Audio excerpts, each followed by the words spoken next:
Welcome to Beneath the Bible, where we're helping you dig deeper and uncover the world beneath the sacred book. Today we're going to look at an interesting question surrounding the worship practices of one of ancient Israel's neighbors.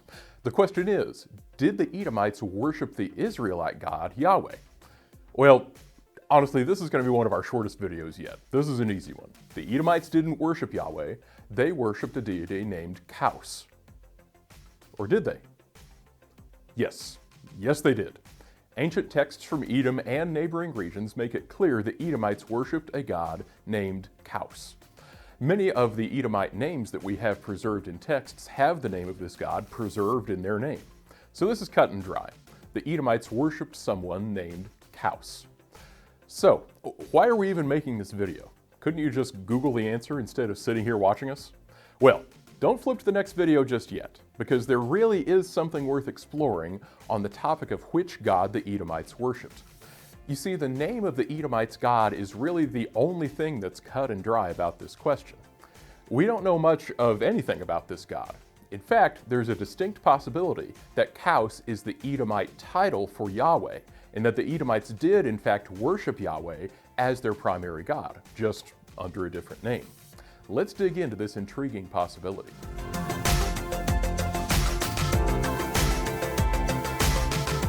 This may seem like a pedantic kind of question. What does the name Qaws mean?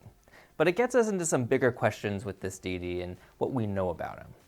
Scholars actually aren't sure what the name Qaws means. Of course, they have some ideas, but what the name means depends on where you think the name comes from. Now, a lot of these discussions involve some intense Semitic phonetics, orthography, and things like the Canaanite shift and final S changes, esoteric stuff like that. And while I understand a lot of this, and I can sort of keep up with what the experts are saying, I am decidedly not an expert on this topic. I can't really weigh in definitively on what's more or less likely to be accurate, but I do want to present some of the working theories that try to answer this question. So with that said, here's the gist of what's going on. We don't have a lot of references to just the name of this deity.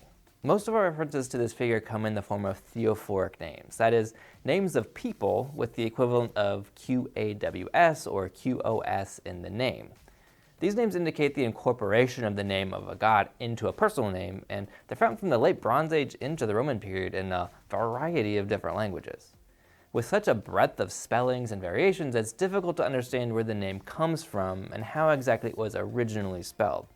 This matters because it will help us know what the name means, and what it means may tell us in part how this deity was understood.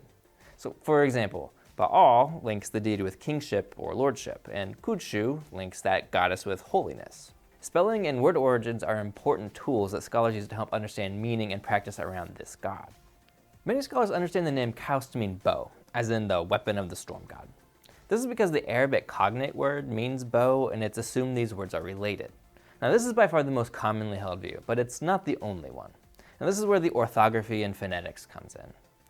Some scholars argue that the Edomite spelling and pronunciation makes this parallel with Arabic not viable. They cite things like the final S difference between the words and how the West Semitic Edomite does and does not relate to later Arabic. Other suggestions link Qaws with a Hebrew cognate that means something like to feel a sickening dread. This would also require some particular phonetics rules to come into play, which also don't really seem to be at work here, but it's possible.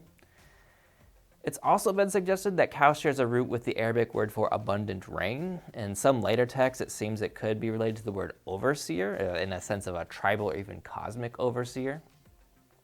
So those are some of the most viable options, but it's not obvious which one is right.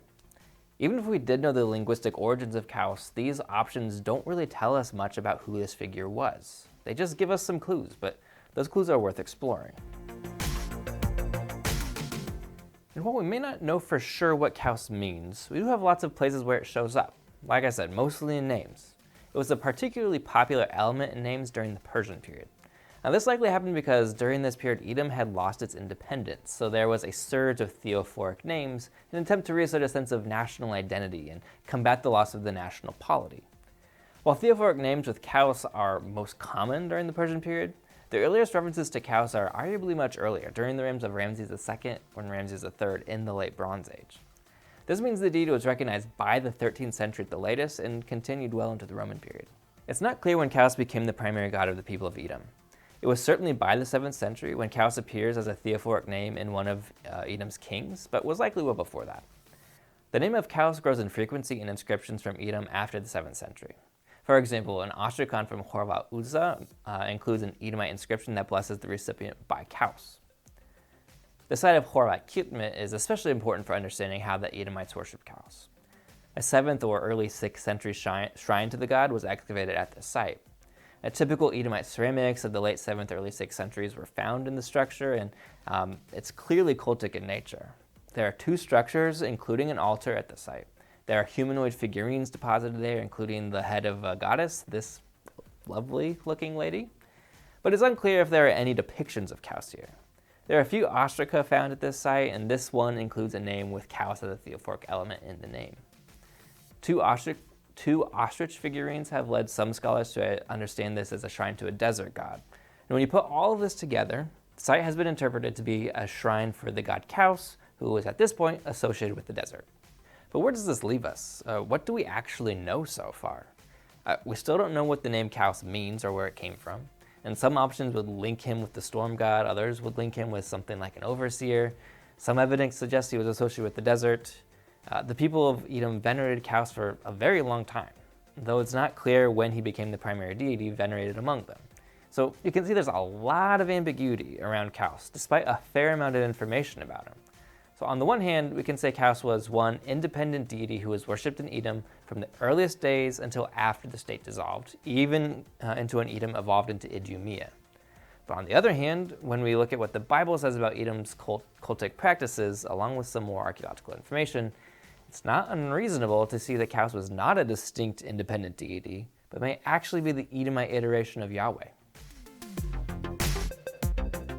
The Bible is somewhat ambivalent about the Edomites. While they are the enemies of Israel, they also get some special privileges that other surrounding nations don't enjoy, and they're spared some of the harsher criticisms as well. The Bible is really notable for what it doesn't say about Edom's God as much as for what it does say. For example, the national god of Edom is never explicitly mentioned in the Bible. Milcom is the god of the Ammonites. Chemosh is the god of the Moabites. And whereas these foreign gods are named and condemned, Edom's god is never mentioned. Qaws only appears in the name Barkos, which is mentioned in Ezra 2 as a returnee from exile, listed among the temple servants. And not only is Qaws never mentioned as Edom's god, but Edom is not ever accused of idolatry by Israel's prophets. The Bible is conspicuously silent about who Edom worshipped. It doesn't mention their god by name, and it doesn't condemn them specifically for idolatry. And what's more, Jeremiah, a noted Yahwist, indicates Edom was a land of wisdom. Obadiah also indicates there are wise men in Edom. One of Job's friends who counseled him was Eliphaz the Temanite. Teman is used either as a synonym for Edom or represented a region, possibly a northern district, of Edom. The point of Job is that his friends are supposed to be wise. They offer what would normally be wise counsel, even though they often get a bad rap in modern interpretations of the book. Israel's prophets and sages apparently did not see the wisdom in Edom as false or wrong in its origins.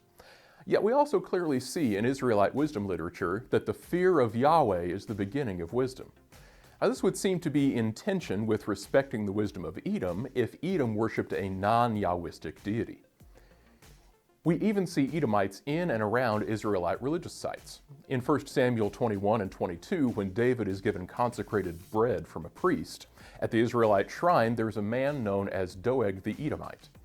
We're told he was Saul's chief shepherd and that he was detained before the Lord at the shrine. Doeg reports to Saul that the priests aided David, and as a result the priests are killed. Now, he's not really a hero in this story by any means, but he was in the service of the king of Israel and apparently hanging around an Israelite shrine. Deuteronomy 23 suggests that Edomites were not completely excluded from the temple in the way others, like Ammonites and Moabites, were, because of their close kinship with the Israelites. Esau, like Jacob, was a son of Isaac, and it's reasonable for him to worship the God of his father.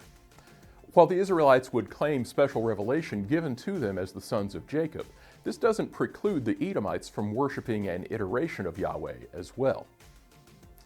Now, this close link between Edom, Israel, and Yahweh is made clear in several passages. Back in Jeremiah 49, God says he will care for Edom. Isaiah mentions someone calling on Yahweh from Edom, and not only that, but God responds.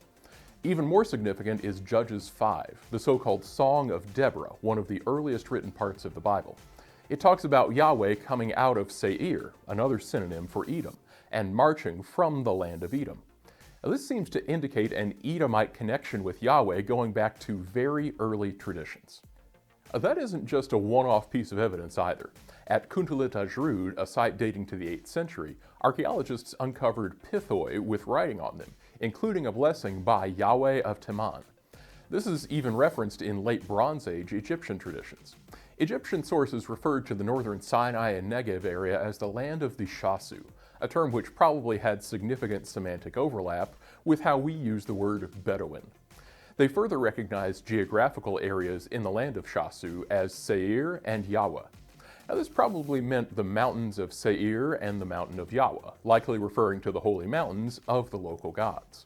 In this case, it seems to refer to Shasu tribes of the region of Edom who worshipped various gods on their holy mountains, including one named Yahweh.